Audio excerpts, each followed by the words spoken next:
আমি সাহাবী কই? তখন হাসান আল বসরি বলে, নাম বললে গলা কেটে ফেলবে। তোর নাম কি? মাসকাতে যার নাম, ওনার নাম আলী। আমি মাওলা আলী থেকে শুনেছি, মাওলা আলী কামলিওয়ালা থেকে শুনেছে। আমার এলমের নসল ডাইরেক্ট রসুল থেকে। সেজন্য হাসান আল বসরি থেকে যত হাদিস বর্ণনা হয়েছে, সমস্ত হাদিসের রাবি হচ্ছেন মাওলা আলী কাররামাল্লাহু ওয়াজহা।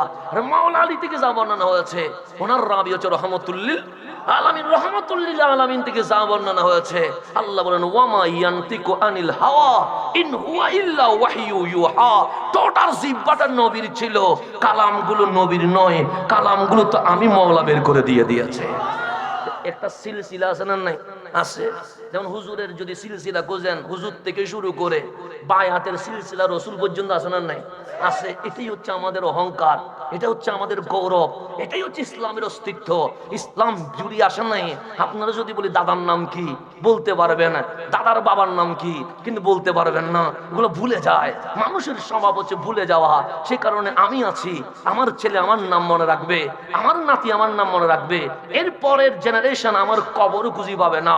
এটাই হচ্ছে দুনিয়ার নিয়ম। কিন্তু এখন যদি হুজুরকে বলি আপনার পীর সাহেবের নাম কি, উনি বলতে পারবে। ওনার পীর সাহেবের নাম কি, উনি বলতে পারবে।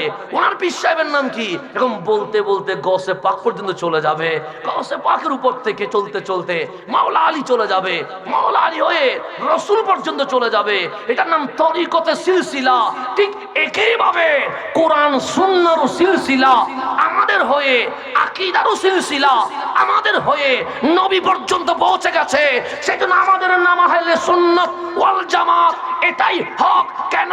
এই সোনার বাংলাদেশে যত মতবাদ, যত মতাদর্শ, যত দল দেখবেন, কারো নেতা ইন্ডিয়া পর্যন্ত থেমে গেছে, কারো নেতা পাকিস্তান পর্যন্ত থেমে গেছে, কিন্তু আহলে সুন্নাত ওয়াল জামাত সোনার বাংলা হইয়া, শাহজালাল হইয়া, মাইনুদ্দিন চিশতি আজমেরি হইয়া, বাগদাদ হইয়া সোনার মদিনা পর্যন্ত পৌঁছে গেছে। আমাদের আকীদারও একটা কি আছে? সিলসিলা আছে। আমাদের তরিকতেরও সিলসিলা আছে, হাদিসেরও সিলসিলা আছে, আকীদারও কি আছে?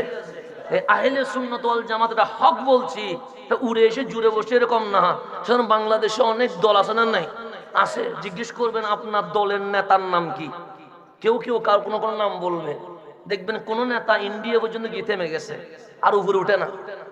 কোন নেতা দেখবেন ইবনে তাইমিয়া পর্যন্ত থেমে গেছে, আর উপরে উঠে না। এরকম যত দল আছে, কোথাও গিয়ে পাকিস্তান থেমে যায়, কোথাও গিয়ে ইন্ডিয়া থেমে যায়, কিন্তু আহলে সুন্নাত ওয়াল জামাত এটা কি? সেটা থামে না। এটা যেতে যেতে যেতে যেতে রওজায়ে আতহার আমার কামলিওয়ালার কদম পর্যন্ত পৌঁছে গেছে। এটার নাম সিলসিলা। এটার নাম কি? আমাদের সবকিছু সিলসিলা আছে। আমাদের তরিকতেরও সিলসিলা আছে, হাদিসেরও সিলসিলা আছে, আকীদারও কি আছে? সিলসিলা আছে। এই নসল থাকা এটাই হক। এই হক যেখানে, ইসলাম বলে আমি আছি সেখানে। নসল লাগবে। নসল ছাড়া, বাপ ছাড়া আপনি নিজের পরিচয় দিতে পারবেন না। এই তরিকত এটা বাপের উপর নির্ভরশীল, হাদিস এটা ডাইরেক্ট বাপের উপরে নির্ভরশীল। সেজন্য ইমাম বুখারী কোথাও বলে নাই ক্বালা রাসূলুল্লাহ, এটা বলে নাই। ইমাম বুখারী সর্বপ্রথম নিজের উস্তাদের নাম বলেছে। উস্তাদের নাম বলে ডাইরেক্ট নবী যায় নাই, তারপর তবে তাবিনের নাম বলেছে। তবে তাবিন বলে আবার একটা থেমে যায় নাই, তাবিনের নাম বলছে। তাবিন বলে থেমে যায় নাই, সাহাবীর নাম বলছে। সাহাবী বলে থেমে যায় নাই, তারপর বলছে ক্বালা রাসূলুল্লাহ। এটার নাম হচ্ছে সিলসিলা। এই শিকল বাদ দিলে আপনার আর কোনো রুহানিয়ত নাই। যেখানে রুহানিয়ত নাই সেখানে শুধু চিল্লাইতে পারবেন, কোনো কাজের কাজ কিছুই হবে না।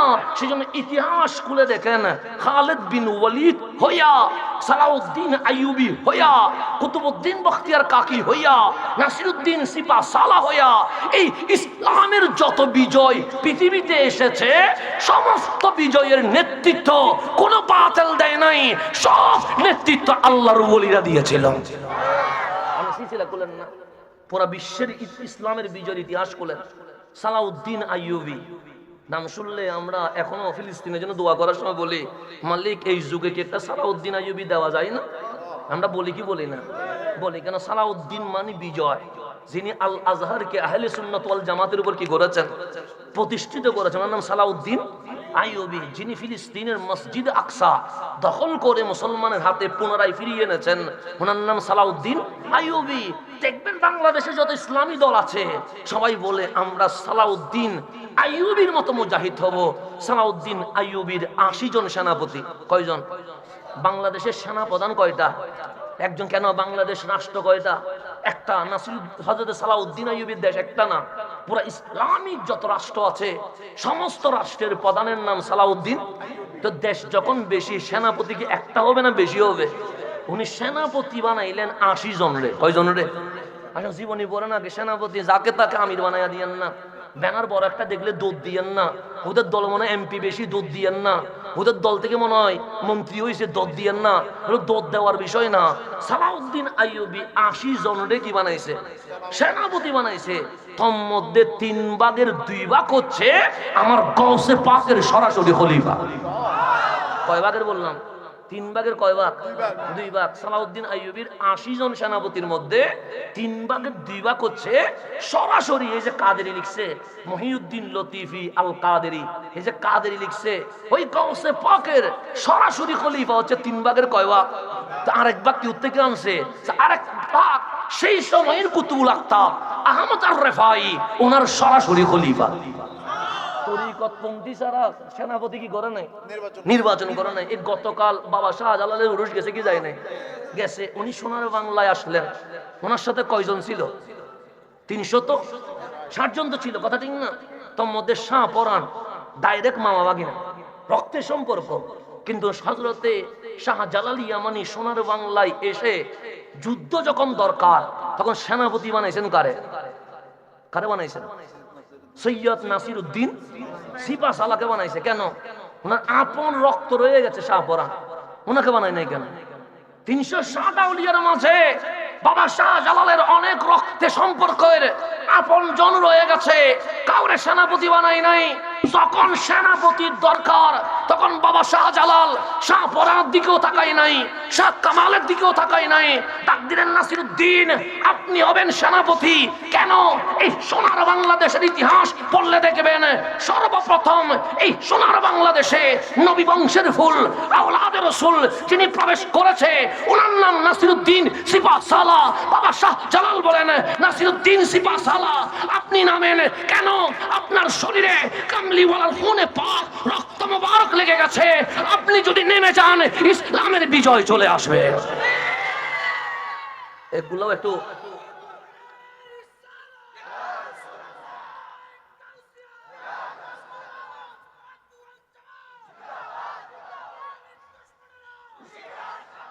একটু পড়ালেখা করা দরকার। শুধু বিজয় বিজয় ছিল, জিহাদ জিহাদ জিহাদ চাই বললে হবে না।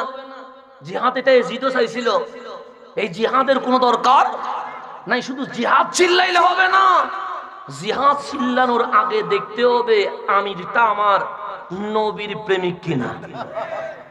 না আমির বানাই দিলে তো হবে না, লাগাইয়া আমি আমির বানাই দিয়েছি জিহাদ করবো, ইসলামের কি হয়ে যাবে? বিজয় হয়ে যাবে না। না, এই ১৪০০ বছর পর্যন্ত ইসলামের বিজয়ের ইতিহাস দেখবেন যতগুলো সেনা প্রধান যতগুলো আমির ছিল সর্বপ্রথম দেখতে হয়েছে উনি আহলে সুন্নাত ওয়াল জামাতের কিনা, উনি নবী প্রেমিক কিনা, আমার নবীর বংশের ফুল কিনা, কাদেরি অথবা রাফাই অথবা নকশবন্দি অথবা মুজাদ্দিদি তরিকার মূলে আছে কিনা। এরপরে ওনারা যখন মাঠে নেমেছেন, মদিনা থেকে ফয়েজ এসে গেছে, মাওলার দয়া এসে গেছে, সাথে সাথে ইসলামের বিজয় হয়ে গেছে। মুজাদ্দিদ আল-ফেসানির নাম না বললে কি ইসলামের ইতিহাস সোনার বাংলাদেশে লেখা সম্ভব হবে? এই মুজাদ্দিদ আল-ফেসানি উনি কোন তরিকার? নকশবন্দিয়া মুজাদ্দিদি তরিকার ইমাম। আগে তরিকার ইমাম হইছে, এরপর জিহাদে নামছে। এখন বাংলাদেশে তরিকা বাদ দিয়া মাজার ভাঙ্গি নাকি ইসলামের খেলাফত কায়েম করবে। তুমি মূল বাদ দিয়ে কিসের ইসলামের খেলাফত কায়েম করবা? তোমার তো আগে উচিত দেখা যে ১৪০০ বছরের ইতিহাসে এই বিজয়ের যারা সেনাপতি ওরা কারা, ওদের আকীদা কি, ওদের নসল কি, ওদের মতবাদ কি, ওদের বিশ্বাস কি, মালিকের বিজয় কার সাথে আছে। এই ১৪০০ বছরের ইতিহাস প্রমাণ করবে কোন বাতিল কখনো ইসলামের বিজয় আনতে পারে নাই। আহলে সুন্নাতই ইসলামের বিজয় এনে দিয়েছে। সেই জন্য সুন্নি থাকতে হবে। কি থাকতে হবে? আমাকে অনেকেই বলে সারিদি যদি আমাদের এখানে আসেন আমরা ভালোই মূল্যায়ন করতাম। আমি বললাম তোমার মূল্যায়ন আমার নিঃশ্বাস পর্যন্ত থাকবে, কিন্তু আমি যেখানে আছি এখানে যদি অবমূল্যায়ন হয় আমি কবরে আমার কামলিওয়ালা সাদরে মূল্যায়ন পেয়ে যাব। আমার এই দুনিয়ার মূল্যায়ন দিয়ে কি হবে? আজকে আসি কালকে নাই। এই পৃথিবীর মূল্যায়ন দিয়ে আমার কি হবে? আমার নিঃশ্বাস বন্ধ হলেই তো আমার হাবিবের কাছে মোলাকাত হবে। আমি এই মোলাকাতের জন্য ওই মোলাকাতকে বাদ দিতে পারবো? তো এখন আসেন যেখানে ছিলাম সেখানে, আমার কথা কি বোঝা যায়? বেশি গরম হয়ে যাচ্ছে কোনো না, ঠান্ডায় কথা বলি। এখন সামনের দিকে যায় না, আমি নাকি বেশি গরম হয়ে যায়।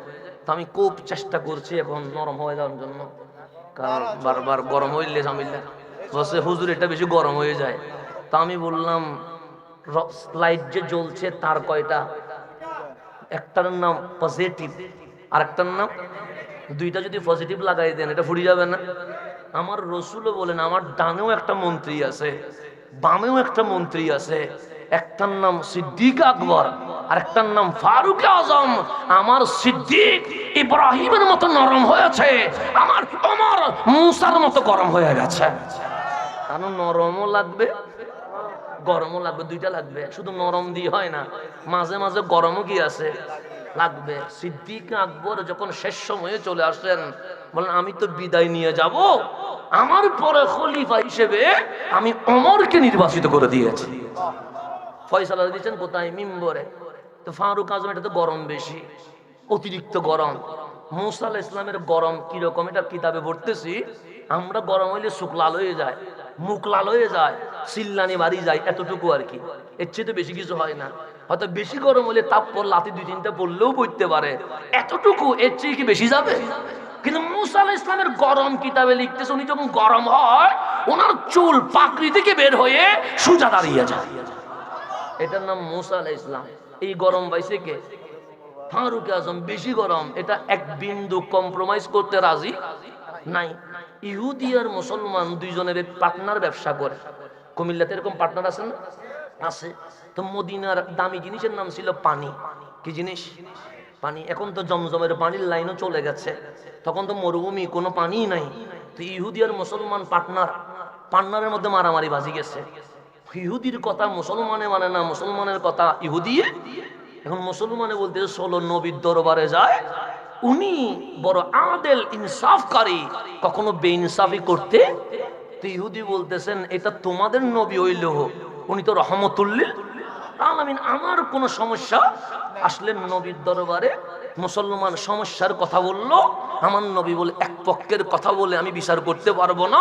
ইহুদি তুমি বলো কি হয়েছে? ইহুদি থেকে সমস্ত ঘটনা শোনার পরে আমার নবী দেখলেন এই ব্যবসায়িক কাজে ইহুদি রাইটে আছে, যে মুসলমান সে রাইটে নাই। কামলিওয়ালা বলে আমার বিচার ইহুদির পক্ষে দিয়ে দিলাম। আমরা হইলে বুড়া ফেসাই মুসলমানের পক্ষে চলে দিতাম আর কি, যে কোনো ভাবে হোক। কিন্তু নবী এসে কার পক্ষে? ইহুদির পক্ষে। ইনসাফ ইনসাফ, এখানে বেইনসাফি করার কোনো সুযোগ নাই। আজকে বাংলাদেশে দেখবেন অনেকে ধর্ষককে বাঁচানোর জন্য ইসলামকে ইউজ করতেছে। আছে না? নাই? আছে আছে আছে। পুরা মাদ্রাসাগুলোকে বলৎকার নাম দিয়ে নাফাক করে দিয়েছে, তারপরেও তারা তাদেরকে বাঁচানোর জন্য উঠি পড়ি লাগিয়ে গেছে। নিজেরা দোষ করলে কিছুই হয় না, আর আমরা শরীয়তের বাইরে এক বিন্দু দেওয়ার জন্য প্রস্তুত নয়। আমাদেরকে বলে মাজার পূজারি, কথা ঠিক না? আচ্ছা, এখানে কি নারী আসছে? ছেলে মেয়ে আসতেছে? কেউ কাউকে সিজদা করছে? শরীয়ত বিরোধী কি হয়েছে এখানে? কিন্তু দেখবেন এখানে অটোমেটিক গালাগালি শুরু করে দিবে। তাহলে আমাদেরকে তাদের ভালো লাগে নাই কেন? কারণ আমরা ব্যক্তি পূজা করতে পারি নাই। আমরা কাউকে ব্যক্তির পক্ষে দাওয়াত দেই না, আমরা সবাইকে নবীর পক্ষে দাওয়াত দেই। এরকম কিছু ব্যক্তি কেন্দ্রিক জিনিস আছে না? নাই? আছে স্বার্থ কেন্দ্রিক জিনিস। কিন্তু আমার নবী বলে আমার এখানে কোনো স্বার্থ নাই। ইহুদির পক্ষে রায় দিয়ে দিয়েছেন। দুইজনেই নবীর দরবার থেকে বের হইয়া, মুসলমান যে দাঁড়িয়ে আছে, টুপি আছে, ফাগড়ি আছে, সে বলে নবীর বিচার মানি না। কার বিচার মানতেছে না? নবীর বিচার। কে? ইহুদি না মুসলমানে? সেই জন্য সব দাড়ি দেখলে ধূপ দিয়েন না, ফাঁকনি দেখলে দৌড় দিয়েন না, কপালে দাগ দেখলে বড় জান্নাতি বলে দৌড় দিয়েন না। এগুলার মধ্যেও অনেক বেজাল আছে না? নাই? বেজাল আছে। এই তো বলতেছে নবীর বিচার। ইহুদি বলতেছে তোমার নবী, তোমার রসুল তুমি আমার আল্লাহ, তুমি বিচার মানবা না? মানি না। তো আমাদের মধ্যে একজন আফদালুন নাস বাদাল আম্বিয়া আছে, ওয়া হুয়া আবু বকরিন। উনি বড় ভালো মানুষ, উনি কখনো বেইনসাফি করতে পারে না। চলো আবু বকর যে বিচার করবে সেটাই মানবো। ইহুদি মনে মনে ভাবে, নবীটা যদি এরকম হয়, নবীর আবু বকর তো আর 2 নাম্বার হওয়ার কোনো সুযোগ নাই। উনি বলেন আমিও বিশ্বাস করলাম, চলো। গেলেন সিদ্দিক আকবরের দরবারে। সিদ্দিক আকবর শুনলেন দুইজনের কথা। ঠিক আমার নবী যেরকম বিচার করেছে, সৈয়দুনা সিদ্দিক আকবর একই বিচার করে দিয়েছে। এখন কোনো বেশ কম হয়েছে, কিন্তু এটা নরম। এটা জানে ও নবীর দরবারে গেছে, এটা জানে ও নবীর বিচার মানে, কিন্তু কোন রিঅ্যাকশনে যায় নাই। কেন? ওই যে ইব্রাহিম খলিলুল্লাহর মতো কি হয়ে গেছে, নরম। তো উনি বিচার করলেন ঠিক আমার নবী যেরকম বিচার করেছে। তো মুসলমান সিদ্দিক আকবরের ঘর থেকে বের হয়ে বলছে, আমি উনার বিচার মানি না। ইহুদি বলেন নবীর বিচারও মানবা না, আবু বকরের বিচারও মানবা না, তো পৃথিবীতে তুমি তো কারো বিচার মানবা না। জানা না, মানবো একজনের কথা। ওনার নাম কি? ওমর ইবনুল খাত্তাব। বড় গরম, আশিদ্দাউ আলাল কুফার। উনি যেভাবে ইনসাফ করে, এই পৃথিবীতে অন্য কেউ ইনসাফ করার কোনো সুযোগ নাই। ইহুদি বলে বিশ্বাস করি না, তুই নবীর বিচার মানুষ নাই, আবু বকরের বিচার মানুষ নাই, তুই যে ওমরের বিচার মানবি এটার কি গ্যারান্টি? হাতে হাত রাখলেন, আল্লাহর কসম করলেন, ওয়াদা ওমর যদি তোমার পক্ষে রায় দিয়ে দেয় আমি মানি নিব, আমার কোনো আপত্তি নাই। ইহুদি বলে লাস্ট বার ওমরের বিচারই মানবো। আসলেন ফারুক আজমের দরবারে। ইহুদির চেহারা কাল হয়ে গেছে। ফারুক ডাক দিয়ে জিজ্ঞেস করলেন, তোমার চেহারা মলিন কেন? সে মলিন হবো না তো কি হবো, ও কি মুসলমান নাকি? ফারুক বলে মসজিদে তো দেখেছি, দাড়ি তো আছে, টুপি তো আছে, জুব্বা তো আছে, দেখলেই তো মুসলমানই মনে হচ্ছে, কি সমস্যা? আমার আত্মার মধ্যে ভেজাল বেজে গেছে। তারপরে সে গেলাম নবীর দরবারে। তো নবী কি করলেন? আমার পক্ষে রায় দিয়েছে। ও কি বলে? ও বলে নবীর বিচার মানব না। তারপরে কি হয়েছে? সে গেলাম সিদ্দিক আকবরের দরবারে। তো কি হলো? সে নবী যেভাবে বিচার করেছে, সিদ্দিকও সেভাবে বিচার করেছে। ও কি বলে? সে বলে আবু বকরের বিচার মানব না। তারপর মুসলমান চিৎকার করে বলেন, আমার কাছে সবচেয়ে বিশ্বস্ত ওমর ইবনুল খাত্তাব, ওমর যে বিচার করবে আমি সেটাই মানবো, এর বাইরে কারো বিচার মানবো না। ফারুক আজম তরবারি বের করে এক কূপ দিয়া কল্লা 2 ভাগ করে দিয়ে বলছে, যে নবীর বিচার মানতে পারে নাই, ওমরের বিচার হচ্ছে তার দুনিয়ায় থাকার কোনো অধিকার নাই। আর দুনিয়ায় থাকার কোনো অধিকার? এক কুমারি কয় ভাগ করে দিছে। দাড়ি আসেনি, সিজদার দাগ আসেনি, ফাগরি আসেনি, আছে টাকনুর উপর কাপড় আসেনি, এক কুমারি কয় ভাগ করে দিছে? 2 ভাগ। রসুলের দরবারে মুনাফিকরা বিচার নিছে, ওমর তো মুসলমান মারি ফেলছে। সে কি ঘটনা? আপনার কাছে বিচার নিয়ে আসছিল ওই মুসলমান যে বিচার মানতে পারে নাই, সে গেছে ফারুকের দরবারে। ফারুকরে বলতেছে আপনার বিচার মানি। উনি বলে যে নবীর বিচার মানে না, তার দুনিয়ায় নিঃশ্বাস নেওয়ার কোনো সুযোগ নাই। এমন গরম। এখন রায় চলে গেছে নবীর দরবারে, মিছিল মিটিং শুরু হয়ে গেছে, রাস্তায় রাস্তায় মিছিল করছে, ওমরের বিচার চায়। কেন? ওমর মুসলমান কি করেছে? হত্যা করেছে। আমার নবী ডাক দিলেন, ওমর তাড়াতাড়ি আসো। ওমর ফারুক নবুয়তের দরবারে আসলেন, ডাক দিলেন, ইয়া রাসূলুল্লাহ আপনি কি আমারে তালাশ করছেন? আমার নবী বলেন, হ্যাঁ। তুমি কি করলা? তারে ডাইরেক্ট কূপ দিয়ে 2 ভাগ করে দিছি। কেন? সে আপনার বিচার মানতে পারে নাই। আমার বিশ্বাস সূর্য আলো দেয় আপনার কারণে, চাঁদ হাসে আপনার কারণে, আসমান বৃষ্টি দেয় আপনার কারণে, জমিন রহমত নাজিল হয় আপনার কারণে। আমার বিশ্বাস হিন্দু হিন্দু হয়ে থাকুক আমার কোনো আপত্তি নাই, বদ্ধ হয়ে থাকুক আমার কোনো আপত্তি নাই, কিন্তু যে নবীর শানে বেয়াদবি করবে তার দুনিয়ায় থাকার কোনো অধিকার নাই।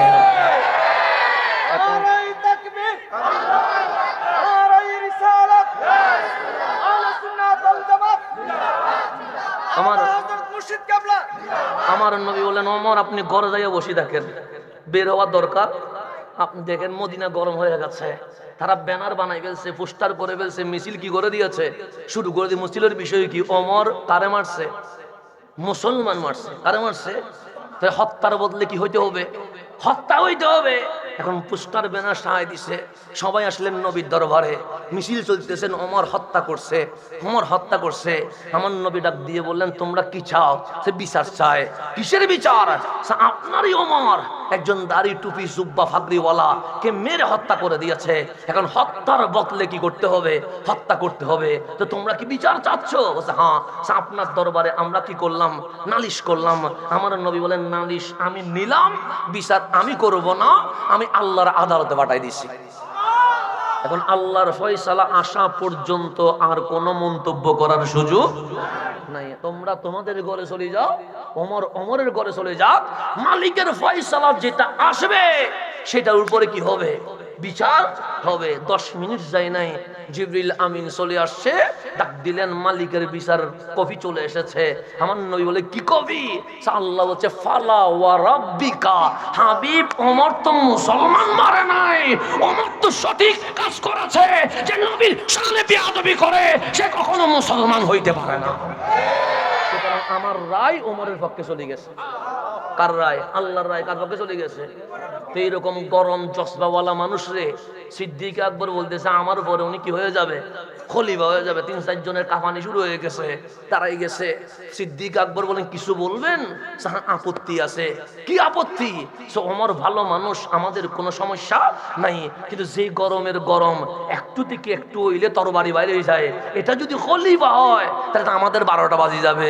এমন একজন মানুষরে দেন যে কিছুটা হইলে কি হবে? নরম হবে। সিদ্দিক বলে দ্বিতীয় কোনো চোষ করার সুযোগ নাই। কেন? আমি নরম বলেই আমার পাশে একটা গরমের দরকার আছে। আমি আবু বকর নরম বলে পাশে একটা কিছু দরকার আছে, সেই জন্য ওমর বড় গরম। আরে আমি তোমাদেরকে জানিয়ে রাখলাম যেদিন আমি ইন্তেকাল করব সেদিন আর ওমর গরম থাকবে না, ওমর সবচেয়ে নরম হয়ে যাবে। আমি আছে বলে ওমর গরম, কারণ আমি নরম মানুষ। কিন্তু আমি যেদিন থাকবো না সেদিন ওমর আর কি থাকবে না, গরম থাকবে না, এটা মাটির মতো নরম হয়ে যাবে। ঠিক আমার নবীর পরে সিদ্দিক আকবর চলে গেলেন, ফারুক আজম মিম্বরে উঠলেন। সেদিন মানুষ তাকায়া দেখলেন আগের গরম ওমর আর গরম নাই, এটা সিদ্দিক আকবরের মতো নরম হয়ে গেছে। এটা এখন নিজের ছেলের বিচার করতেছেন, এমন ভাবে বিচার করলেন যে আব্দুল্লাহ ইবনে ওমর রাদিয়াল্লাহু তাআলা আনহু, উনিও তো সাইয়্যিদনা ফারুক আজমের শাহজাদা সাহাবীয়ে রাসূল। যখন উনি রাস্তা দিয়ে হেঁটে যাচ্ছেন, দেখলেন ওই বাগানের মধ্যে একটা তরু তাজা উট দেখা গেল। তখন জিজ্ঞেস করলেন এই উটের মালিককে, বলেন আব্দুল্লাহ ইবনে ওমর। মাথা ধরে গেছে, আমার আব্দুল্লাহর উট এত মাংসে এত বড় হয়ে গেল কেমনে? ডাক দিলেন আব্দুল্লাহ, সাল্লাল্লাহু বাবা এই ওট কোথায় পাইলা? আমার টাকা দিয়ে কিনেছি। ভালো কথা, এটা এত মোটা তাজা তো হয়ে গেছে, আমি তো সবার মতো এরকম জমিনে ছেড়ে দিয়েছি। ফারুক বলে এটা সরকারি বাইতুল মাল, এখানে মানুষের ওট চড়ে। কিন্তু যখন সবাই জানছে এটা আব্দুল্লাহ ইবনে ওমরের ওট, এটা বাদশার ছেলের ওট, তারা অগ্রাধিকার দেওয়ার সময় তোমার ওটরে অগ্রাধিকার বেশি দিয়েছে, সেই কারণে সে সবচেয়ে বেশি খেয়েছে। বেশি খেয়েছে বলে মোটা তাজা হয়েছে। সুতরাং এর লাভ্যাংশ খাওয়ার কোনো অধিকার তোমার নাই, বিক্রি করে দাও। জাস্ট যেই টাকা দিয়ে কিনছো ওই টাকাটা নিবা, বাকি টাকা বাইতুল মালে দান করে দিতে হবে। দেখেন নিজের ছেলের ব্যাপারে পর্যন্ত কত ইনসাফ, যে তুমি সরকারি ভূমিতে তোমার ওট ছড়েছে। যখন মানুষ জেনেছে এটা বাদশার ছেলের ওট, তখন তারা এটাকে কি দিয়েছে? অগ্রাধিকার দিয়েছে। যেখানে ঘাস বেশি তোমার ওটকে সেখানে ছেড়েছে, ছড়িয়ে দিয়েছে। কারণ খলিফার ছেলের ওট, আমি আল্লাহর দরবারে এই বিচার নিয়ে যেতে পারবো না। সুতরাং আমার রায় হচ্ছে যে টাকা দিয়ে কিনছো শুধু টাকাটা রাখবা, বাকি লাভের টাকা বাইতুল মালে দিবা, এটা আমি গরিব মানুষের কাছে বিতরণ করে দিয়ে দেব। এটার নাম ছিল ফারুকে আজম। তো আমি যেখানে ছিলাম সেখানে চলে যাওয়ার সময় খুব দ্রুত যাবে, যেহেতু গরম বেড়ে গেছে। প্রথম বাইতুল্লাহ বানাইছেন কে? আল্লাহ। বাবা আদম গেলেন, বাবা আদম চলে গেলেন, আসলেন শীস আলাইহিস সালাম। ওই সময়ও বাইতুল্লাহ আছে না নাই? আছে। তখন মসজিদে আকসার নাম হচ্ছে কেবলা, আর বাইতুল্লাহ যেটা এটার নাম হচ্ছে তাওয়াফ করা। লাব্বাইক আল্লাহুম্মা লাব্বাইক, এই তাওয়াফ করার জন্য খানায়ে কাবা, আর নামাজ পড়ার জন্য মসজিদে আকসা। তো এই কাবা আল্লাহ কেন বানাইলেন? ওই বাবা আদমকে বানানো 2000 বছর আগে আমার আল্লাহ একটা মাহফিলের আয়োজন করলেন। কোরআন বলছে ওয়া ইয ক্বালা রাব্বুকা লিল মালাইকাতি ইন্নী জাইলুন ফিল আরদি খলিফা, হে আমার ফেরেশতা আমি জমিনে আমার খলিফা পাঠাবো। তখন ফেরেশতারা বলছেন আতাজআলু ফিহা মান ইউফসিদু ফিহা ওয়া ইয়াসফিকুদ দিমা, কাদেরকে পাঠাবা? যারা মারামারি করবে, রক্তপাত করবে, হানাহানি করবে। নুসাব্বিহু বিহামদিকা ওয়া নুকাদ্দিসু লাক, ইবাদত করার জন্য তো আমরাই আছি। 24 ঘন্টা তোমার তাসবিহ পড়ি। আমার আল্লাহর ওই বক্তব্যটা ভালো লাগে নাই, আল্লাহ রাগান্বিত হয়ে গেছে, জালালিয়ত উঠে গেছে, কাহ্হারিয়ত উঠে গেছে। তখন ফেরেশতারা বুঝে গেছে মাওলার জালালের সামনে দাঁড়িয়ে থাকা কঠিন হয়ে যাবে। তারা আরশের পিছনে গিয়ে আশ্রয় নিলেন। এখন আরশকে ঘুরে তারা লাব্বাইক আল্লাহুম্মা লাব্বাইক বলে 7 বার তাওয়াফ করলেন। তাওয়াফের মধ্য দিয়ে আমার মাওলার কাহ্হারিয়ত নেমে গেছে, রহমানিয়ত জেগে উঠে গেছে। আল্লাহ খুশি হয়ে গেছে কাদের উপরে? ফেরেশতাদের উপরে। আল্লাহ বললেন, ফেরেশতারে আমি তো তোমাদের উপর গুসা হয়ে গেছিলাম, আমার রাগান্বিত উঠে গেছিল, কিন্তু তোমরা আরশকে ঘিরে 7 বার যখন লাব্বাইক আল্লাহুম্মা লাব্বাইক লাব্বাইক লা শারীকা লাকা লাব্বাইক ইন্নাল হামদা ওয়ান নি'মাতা লাকা ওয়াল মুলক লা শারীকা লাক যখন বলেছো, আমার অন্তরে আর কোনো গুসা নাই, রাগ নাই, রহমানিয়ত উঠে গেছে। ফেরেশতা একটা কাজ করো না, ঠিক আরশ বাইতুল মামুরের নিচে একটা ঘর বানাও যেটার নাম কাবা। আমার বান্দা যখন গুনাহ করবে, আমার যখন কাহ্হারিয়ত উঠে যাবে, ঠিক আমার বান্দা তোমাদের মতো এই কাবার চতুর্দিকে 7 বার লাব্বাইক আল্লাহুম্মা লাব্বাইক বলে তাওয়াফ করলে আমি আল্লাহ আমার বান্দার উপর রাজি হয়ে যাব। আল্লাহ মানুষ বানানোর আগে ক্ষমা করার কি মাধ্যম ঠিক করতেছে দেখেন। এখনো বাবা আদম বানায় নাই, কিন্তু এই মানুষরে মাফ করার জন্য আগে কাবা বানাবো, এরপর মানুষ বানাবো। আগে মাফ করতে হবে এগুলারে, কারণ এগুলার ডানে রাখলে বামে যাবে, এটা আল্লাহ জানে কি জানেন না। এগুলো হাইয়া আলাস সালাহ বললে চায়ের দোকানে চলে যাবে, এগুলো হাইয়া আলাল ফালাহ বলে সিনেমা হলে চলে যাবে, তা আল্লাহ জানে। তা আল্লাহ বলে এই বান্দাগুলারে মাফ করতে হবে, তো করার জন্য কি করব? সে কাবা বানাও। এগুলো 7 বার চক্কর দিলে আমি মালিক তাদের উপর এমন খুশি হব, এগুলাকে বান্দা থেকে আল্লাহর ওলিতে রূপান্তর করে দিয়ে দেব। বলে শীশ আলাইহিস সালাম আসলেন, উনিও গেলেন কাবার দফতরে। আমি বললাম নামাজের কিবলা মসজিদে আকসা, তাওয়াফের কিবলা হচ্ছে খানায়ে কাবা। নূহ আলাইহিস সালাম আসলেন, 950 বছর দাওয়াত দিছে। কয়শো বছর? এখন আমি যদি 50 বছর দাওয়াত দিই মাথা গরম হয়ে যাবে, কথা ঠিক না? পিসে হুজুর যদি 70 বছর দাওয়াত দেয় মাথা কি হয়ে যাবে? গরম হয়ে যাবে। মুসল্লি যদি কম দেখে, এটা 900 কয় বছর? 50 বছর একদিনও ছুটি নাই, লাগাতার দাওয়াত দিছেন। 950 বছর পর গনিয়া দেখে মুসলমান হয়েছে শুধু 40 জন। কয়শো বছর পরে? এই ধৈর্য আপনি পারবেন না, আমার পক্ষে সম্ভব নেই। আমি হয়তো 2 বারে গরম হয়ে যাব, উনি 950 বছর পর গরম হয়ে গেছে। 100 বছর পর না, 200 বছর পর না, 900 কয় বছর পরে গরম হইয়া আল্লাহরে বলতেছে, মালিক 950 বছর দাওয়াত দিলাম, গনিয়া দেখি কয়জন। এই বাকি মানুষগুলোর আর রাখার দরকার নাই, এগুলোর বন্যা দিয়া ফেলাবন দিয়ে এমন ভাবে মিশাইয়া দিবা যেন মাটির সাথে জেজ জবর হয়ে যায়। নবীর মুখ থেকে কথা বের হইছে, আল্লাহর আরশ পর্যন্ত কি হয়ে গেছে? কেঁপে উঠে গেছে, দোয়া কবুল হয়ে গেছে। আল্লাহ বলেন এটা ফেরত যাবে না, কবুল হয়ে গেছে। নো কি করতাম? জাহাজ বানাও, বানাইলেন। তোমার উম্মত তুললেন, জোড়া জোড়া সব সৃষ্টি তুলে ফেলো, তুললেন। তুলতে দেরি বন্যা শুরু হয়ে গেছে। এখন আপনাদের কুমিল্লায় মাঝে মাঝে বন্যা হয় কি হয় না? পানি উঠেনি। এই যে ফেনীতে উঠলো, সিলেটে উঠলো, বন্যার পানি কি আসতে যায় না দ্রুত যায়? দ্রুত গেলে কি বিল্ডিং রাস্তাগুলো ঠিক থাকে নি? ঠিক থাকে না। ওই প্লাবনের সময় 2টা রাওয়ায়াত আছে। একটা রাওয়ায়াত হচ্ছে আল্লাহ খানায়ে কাবাকে 4র্থ আসমানে তুলে ফেলেছে, আর একটা রাওয়ায়াত হচ্ছে ওই বন্যার জোয়ারে খানায়ে কাবা বেশে চলে গেছে। এখন আর কাবা নাই, মক্কার মধ্যে কাবার আর কোনো চিহ্ন নেই। 2 রাওয়ায়াত, এটা হচ্ছে 4র্থ আসমানে উঠে গেছে, আর এটা হচ্ছে পানিতে বেশি চলে গেছে। আল্লাহ এটা চাইলে প্লাবন শেষ হইলে আবার উঠাইতে পারে কি পারে না? পারে। কিন্তু 1 বছর গেছে, আল্লাহ কাবা বানাই নাই। ইদ্রিস আলাইহিস সালামের জামানায় কাবা নাই। এরকম 100 বছর চলে গেছে, আল্লাহ কাবা বানাই নাই। 1000 বছর পর চলে গেছে, আল্লাহ কাবা বানাই নাই। ঠিক 3000 বছর পরে ইব্রাহিম আলাইহিস সালামকে 82টা পরীক্ষা নিয়ে আল্লাহ বলেন ওয়া ইযিবতালা ইব্রাহিমা রাব্বুহু বিকালিমাত, আমি আল্লাহ আমার ইব্রাহিম থেকে কালিমাত অনেক পরীক্ষা নিয়েছি। ফাতাম্মাহুন্না, সমস্ত পরীক্ষায় আমার ইব্রাহিম 100তে 100 পেয়েছে। আল্লাহ ডাক দিলেন, ইব্রাহিম কখনো আপনাকে আগুনে ফেলে দিয়েছি, আপনি চুপ ছিলেন। কখনো ইসমাইল হাজরাকে মক্কায় ছেড়ে আপনাকে আবার ইরাকে পাঠাইয়া দিছি, আপনি চুপ ছিলেন। কখনো বললাম নিজের ছেলেরে জবে করে দেন, আপনি জবে করতে প্রস্তুত হয়ে গেছেন, কেন জিজ্ঞেস করেন নাই কেন? খলিল ডাক দিয়ে বলে, মালিক বন্ধু তো তারে কয় যিনি কেন জিজ্ঞেস করে না, বন্ধুরে রাজি করার জন্য হাসতে হাসতে গর্দান কুরবান করে দিতে পারে। আল্লাহ বলে ইব্রাহিম আমি পরীক্ষা নেওয়ার পিছনে কারণ আছে। ইব্রাহিম বলেন মালিক কি কারণ? আমার একটা বাইতুল্লাহ ছিল, খলিল বলে জানি সেটা কিন্তু মক্কায় ছিল। খলিল বলে জানি আমি আপনার থেকে 82টা পরীক্ষা নিয়ে একটা ইঞ্জিনিয়র নির্বাচন করেছি। খানায়ে কাবার ইঞ্জিনিয়র হিসেবে আমি আল্লাহ আমার খলিলকে নির্বাচিত করে দিয়েছি। খানায়ে কাবার ইঞ্জিনিয়ারের নাম ইব্রাহিম। মানে ইব্রাহিম আলাইহিস সালাম ডাক দিয়ে বলে মালিক শুধু মিস্ত্রি একজনে কি একলা একটা ঘর বানাইতে পারে? আল্লাহ বলে পারে না। সে পারে না তো আল্লাহ বলে কি লাগবে? সেটা জোয়ালি হেল্পার তো লাগবে।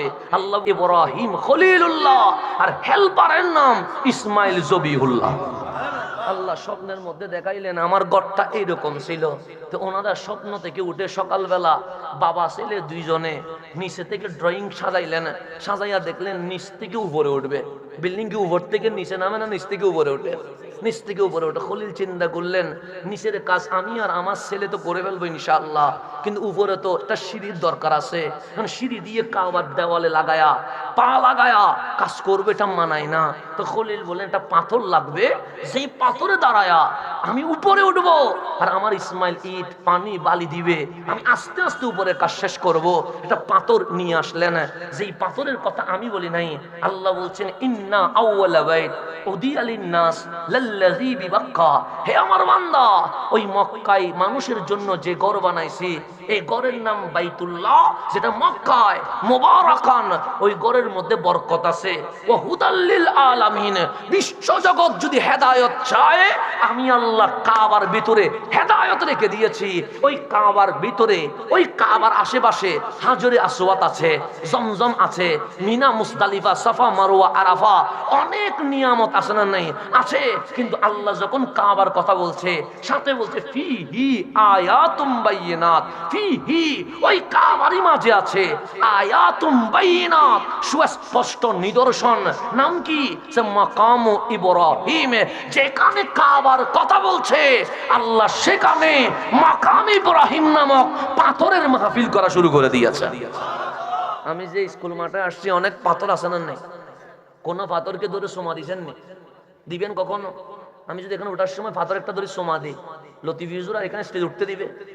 বলো আমার ছোট ভাই মনে হয় মাথায় কি হয়েছে, সমস্যা হয়েছে, তার স্টেজে তোলার দরকার নাই, তা অ্যাম্বুলেন্স নিয়ে পাবনায় পাঠাও, তার একটু চিকিৎসা করা দরকার, সে পাথর সোমা দেওয়া শুরু করছে। বলবে না? বলবে স্বাভাবিক বিষয়। বলবে মনে হয় এখানে আসতে আসতে কি হয়ে গেছে, মেন্টালে মনে হয় প্রচুর চাপ পড়েছে, পাগল হয়ে গেছে। তো কোনো পাথরকে কেউ ধরে কখনো সোমা দেয়নি, দেয় না। কিন্তু এই মাকাম ইব্রাহিম এটাও তো পাথর। হাজারো পাথরের উপর খলিল কদম রেখেছে। খলিল ফিলিস্তিনে ছিল, সেখানেও তো পাথরের উপর কদম রেখেছে। খলিল মিশরে গিয়েছে, সেখানেও তো পাথরের উপর কদম রেখেছে। খলিলের দীর্ঘকাল ইরাকে কেটেছে, সেখানেও তো পাথরের উপর কদম রেখেছে। ইরাক থেকে মক্কায় আসা, মক্কা থেকে ইরাক যাওয়া, সেখানেও তো হাজার পাথরের উপর পা রেখেছে। একটা পাথরও দুনিয়াতে নাই, কিন্তু একটা পাথরকে আল্লাহ বলেন ফিহি আয়াতুম বাইয়িনাত। মাকাম ইব্রাহিম, ওই কাবায় গেলে একটা পাথর খুঁজে পাবা, নাম তার মাকাম ইব্রাহিম। এটাকে আমি আল্লাহ পৃথিবীবাসীর জন্য আমার নিদর্শন হিসেবে রেখে দিয়েছে। তো মাকাম ইব্রাহিম এটা আনি বসাইছে। আল্লাহ বললেন অগো ইব্রাহিম এটা কি? মালিক এটার নাম পাথর। আমি দেখতেছি তো পাথর আনলা কেন? মালিক নিচের কাজ আমি আর আমার ছেলে করে ফেলবো, কিন্তু উপরে আমি সিঁড়ি দিব না, পাথরের উপর দাঁড়াবো, ইট পানি বালি আমার ইসমাইল দিবে, আমি সেটাকে কি করবো? লাগাবো। আল্লাহ বলেন নাম্বার উঠবা, কষ্ট হয়ে যাবে। আমি ওই পাথরকে ক্ষমতা দিলাম, যখন উপরে ওঠা দরকার উপরে উঠে যাবে, যখন নিচে নামা দরকার তখন নিচে নেমে যাবে। এই মাকাম ইব্রাহিম থেকে গবেষণা করে বর্তমান বিজ্ঞানীরা লিফটের আবিষ্কার করা শুরু করেছে। লিফট এখান থেকে আসছে, মাকাম ইব্রাহিম থেকে আসছে। তো এখন এই বাপ ছেলে মিলে কি করলেন? কাবা বানাইলেন কয় হাজার বছর পরে। নূহ আলাইহিস সালামের জামানা থেকে ইব্রাহিম আলাইহিস সালামের জামানা কয় বছর? 3000 বছর কাবা সারাই পৃথিবী রয়ে গেছে।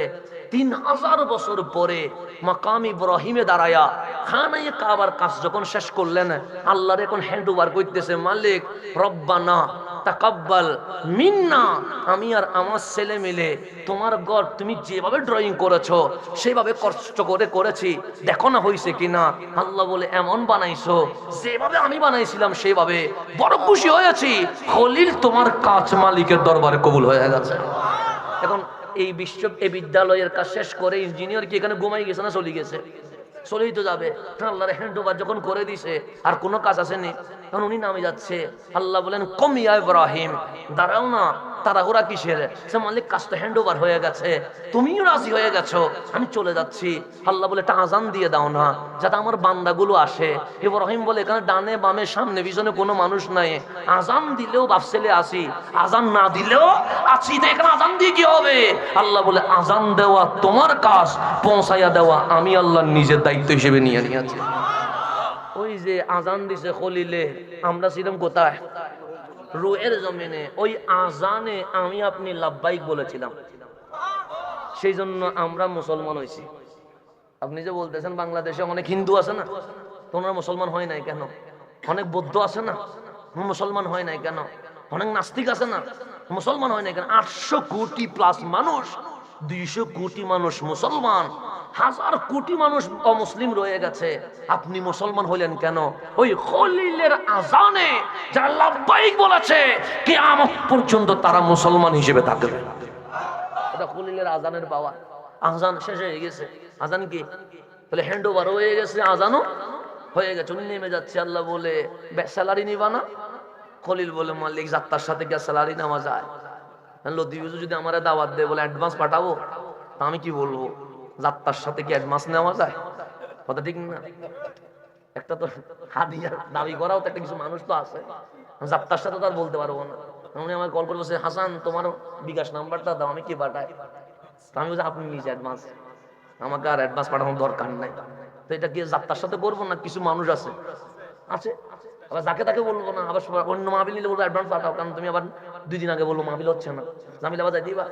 তাহলে কিছু মানুষ আছে অ্যাডভান্স নেওয়া যাবে না।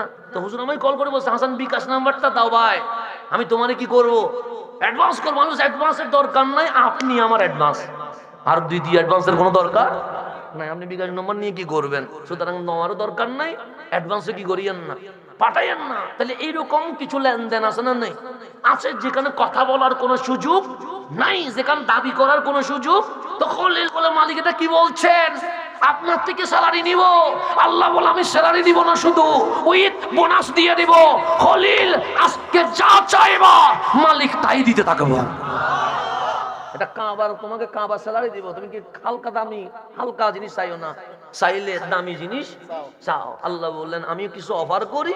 খলিল বলে শুনে দেখি না, যদি পছন্দ হয় তাহলে লাব্বাইক বলে দিব। আল্লাহ বলে পৃথিবীতে রাজত্ব আছে অনেক, কিন্তু আপনি দেখবেন বাঘে সিংহ হয়ে কি প্রেসিডেন্টের কথা শুনবে? শুনবে? আমাদের প্রধানমন্ত্রীকে যদি সুন্দরবনের জঙ্গলে ছাড়ি দেন, বাঘে কি সালাম দিবে নাকি? এ বলবো আমি প্রধানমন্ত্রীও চিনি না, আমি রিক্সাওয়ালাও চিনি না, স্বাভাবিক বিষয়। বাঘে কি মানবে নাকি? আপনি সেলুট দেন, কিন্তু বাঘে বলবে যে এটা আমি চিনি না। কিন্তু আবার অনেক বাঘ আছে শাহজালালের কদমে আসি বসি থাকে। কিছু প্রধানমন্ত্রী মালিকেরও হয়, এগুলোর সামনে হাতিও কি হয়ে যায়, মাথা নত করে ফেলে। সেজন্য প্রধানমন্ত্রী হইলে ওই রকম হন যেখানে বাঘ হাতি সিংহ এসে আপনার কদমে করে থাকবে। এইরকমও কিছু প্রধানমন্ত্রীর দরকার আছে না? নাই আছে। আল্লাহ বললেন ইব্রাহিম যখন প্রধানমন্ত্রী রাষ্ট্রপতি হয়, সব মানুষ তার পক্ষে থাকে না, কিছু মানুষ পক্ষে থাকে, কিছু মানুষ বিপক্ষে থাকে। আমি আপনাকে এমন ক্ষমতা দিব, আসমান থেকে শুরু করে সমুদ্রের তলদেশ পর্যন্ত আপনার ক্ষমতা, আপনার কথা শুনতে বাধ্য হয়ে যাবে। নিবেননি? খলিল বলেন মালিক আমি সুফি সাধক মানুষ, আমার কাছে এই রাজত্ব এই ক্ষমতা পছন্দ না। দেখবেন সুফিরা রাজনীতি করতে যায় না। এখন লতিফ হুজুরকে যদি বলি এমপি ইলেকশন করেন, উনি বলবে যে ভাই আমি এগুলাতে নাই। কথা ঠিক না? কারণ কেন? সুফিদের কাজ হচ্ছে আরে এমপি মন্ত্রী আমরা হব কেন, আমাদের কদমে এমপি মন্ত্রী আসতে হবে। এটা হচ্ছে সুফিদের কাজ। শাহজালাল এমপি মন্ত্রী হয় না, শাহজালালের কদমে গিয়ে প্রধানমন্ত্রীকে বসে থাকতে হয়, এটা নিয়ম। সেজন্য ওই প্রধানমন্ত্রী দেখবেন ওলি মানে না, মাজার ভাঙ্গার সংস্কৃতি পালন করে। নির্বাচনের আগে আসলে ঠিক সেও দেখবেন শাহজালালের মাজার জিয়ারত করতে বসে থাকে। পরে গিয়ে যা করে পরে, কিন্তু আগে যায় বাসায় দেখবেন মাজার জিয়ারত করতে চলে যাবে। পক্ষের মানুষও যায়, নির্বাচন আসলে বিপক্ষের মানুষও যায়। হঠাৎ করে বাংলাদেশে বলেন 8 নাম্বার সিগন্যাল, কয় নাম্বার? 8 নাম্বার। দেখবেন এখন টিভির পর্দার মধ্যে পর্দা উঠে গেছে, এখন বলেন শাহজালালের বাংলাদেশ, শাহপরানের বাংলাদেশ রক্ষা করো আল্লাহ। বলে কি বলে না? বলে। দেখবেন আস্তে করে ঝড় তুফান আসা শুরু হয়ে গেছে। এতদিন বলছে শাহজালাল এটা কি, এটা কিছু করতে পারে নাকি, আরে মাটির সাথে মিশাইয়া দাও। যখন তুফানের সিগন্যাল চলে আসছে, এখন বেচারা বলে এগুলা বিরোধিতা করলে আর খবর আছে, সুতরাং টিভিতে এখন খুলে দাও, নাত পড়ো, কবিতা পড়ো, শাহজালালের বাংলাদেশ, শাহপরানের বাংলাদেশ রক্ষা করো আল্লাহ। তখন দেখবেন বিপদে বললে সব লাইনে চলে আসে, বিপদ চলে গেলে বেয়াদবি শুরু করে। কথা ঠিক নেই? এটা বাংলাদেশ সংস্কৃতি। বিপদে বললে সব কি সোজা, একদম বরাবর সোজা, কিন্তু বিপদ সরে গেছে তারপর কি হয়ে যায়, কোন হয়ে যায়। আমরা মাহফিল করি, আমাদের মাঝে মাঝে অনেক জায়গায় বাইকে করে যাইতে হয়, অনেক জায়গায় ভ্যান গাড়ি করে যাইতে হয়, অনেক জায়গায় রাস্তা নাই, জাহাজে স্টিমারে করে যাইতে হয়। যখন আমরা সমুদ্রে জাহাজে উঠি, সমুদ্রের পানি মনে হয় মাটির মতো শান্ত, কিন্তু দেখবেন হঠাৎ করে এটা কি হয়ে যায়, উত্তাল হয়ে যায়। যখন উত্তাল হয়, জাহাজ একবার ডানে যায়, আরেকবার কি যায়, মনে হচ্ছে জানি টাকার মুখের উপর চলে আসছে, এখন মনে হয় আমরা ডুবে যাচ্ছি। তখন দেখি অন্য ধর্মের মানুষ, হিন্দু হোক বৌদ্ধ হোক, তারা আর শ্রীরাম শ্রীকৃষ্ণ এগুলা বলে না, তারাও আমাদেরকে বলে হুজুর একটু আজান দেন না, কেন তারাও জানে এই তুফান থেকে রক্ষা করবে কে, আল্লাহ। আমরা দেখছি বিধর্মী আমাদেরকে বলে হুজুর একটু আজান দেন, আল্লাহু আকবার বলেন। দেখবেন বিধর্মী বলে লা ইলাহা ইল্লাল্লাহ বলে, নাস্তিক বলে যে নাস্তিক দিন মানে না।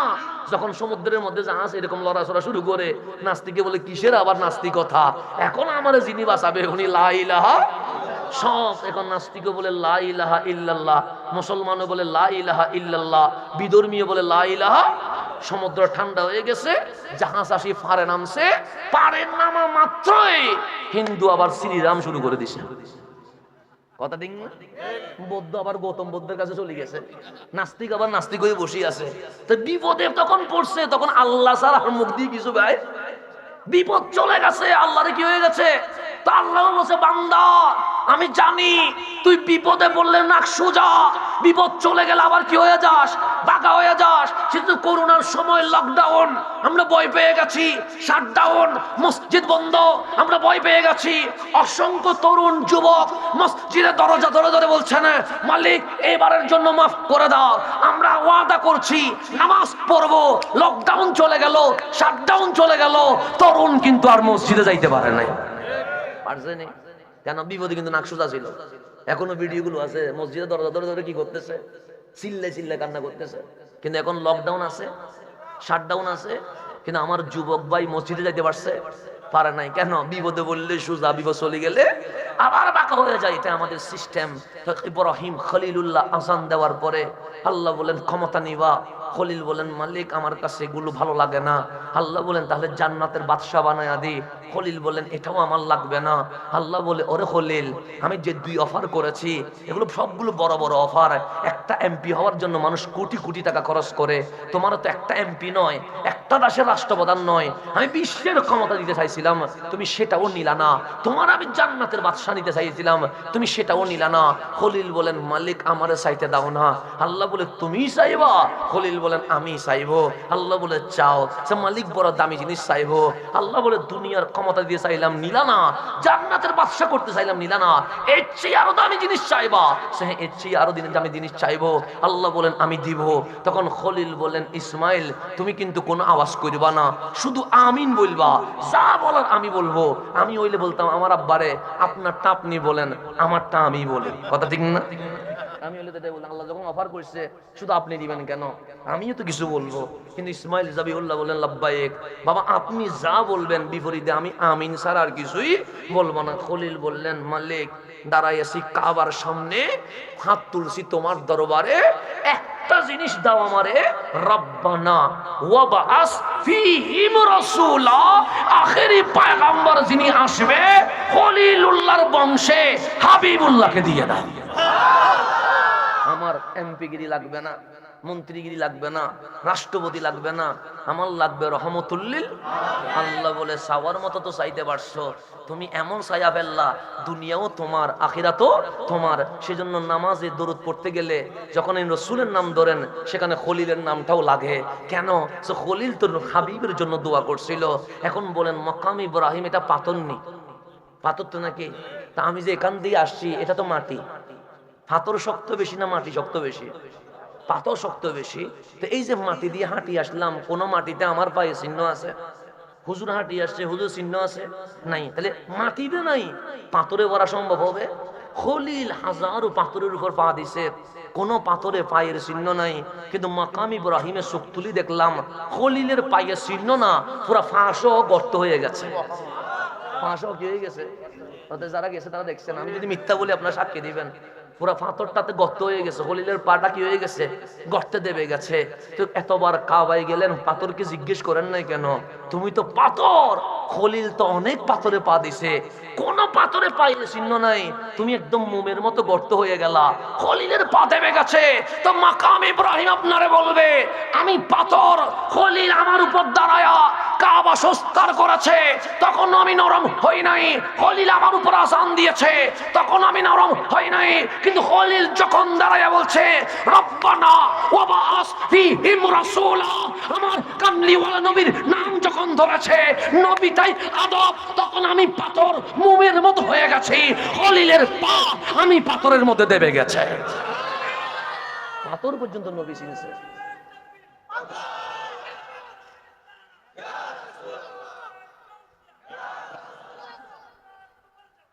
পাথর পর্যন্ত নবী চিনছে, আমি নবী চিনি নাই। পাথরের মধ্যে দেবে গেছে ইব্রাহিম খলিলের কি কদম মোবারক। কেন? বসে আমার উপরে দয়াল নবীর নাম উচ্চারণ হয়েছে, আমি আদবে মোমের চেয়ে নরম হয়ে গেছি, খলিলের পাকি হয়ে গেছে, দেবে গেছে। আল্লাহ বললেন দোয়া কবুল হয়েছে। খলিল আমার হাবিবকে আমি দাউদের বংশে দিব না, মুসার বংশে দিব না, হারুনের বংশে দিব না, আমি ওয়াদা করলাম আপনি হয়ে ইসমাইল হয়ে হাবিব মা আমেনার ঘরে চলে আসবে। তো দোয়া যখন শেষ, আর কোনো কাজ কারবার আসেনি, স্যালারি মিলে গেছে, এখন খলিল নেমে গেছে। খলিল বললেন চলো আমরা কাবা কি করে ফেলি, ধুয়ে ফেলি। জমজমের পানি দিয়ে ধুয়ে ফেললেন, কালো গিলাপ লাগাইয়া দিলেন, যা অতিরিক্ত জিনিস আছে সবগুলো ফেলে দিলেন। এখন মাকাম ইব্রাহিম এটা আনছে কিসের জন্য? কাবার কাজ করার জন্য। এটা আর কোনো কাজ আসেনি নাই। বাবা ছেলে মিলে পাথর টান দিচ্ছে। আল্লাহ বললেন কি করতেছো? সে মালিক পাথর টানছিলাম সংস্কার করার জন্য, কাজ শেষ, তো এই পাথর তার দরকার নাই, ফেলে দিচ্ছি। আল্লাহ বলে মাকাম ইব্রাহিম ফেলে দিও না, তো কি করব? সে কাবার কোনাকুনি রেখে দাও। কেন? সে ফিহি আয়াতুম বাইয়িনাত, এটাকে আমি আয়াতে বাইয়িনাত সুস্পষ্ট নিদর্শন রাখবো। কেন?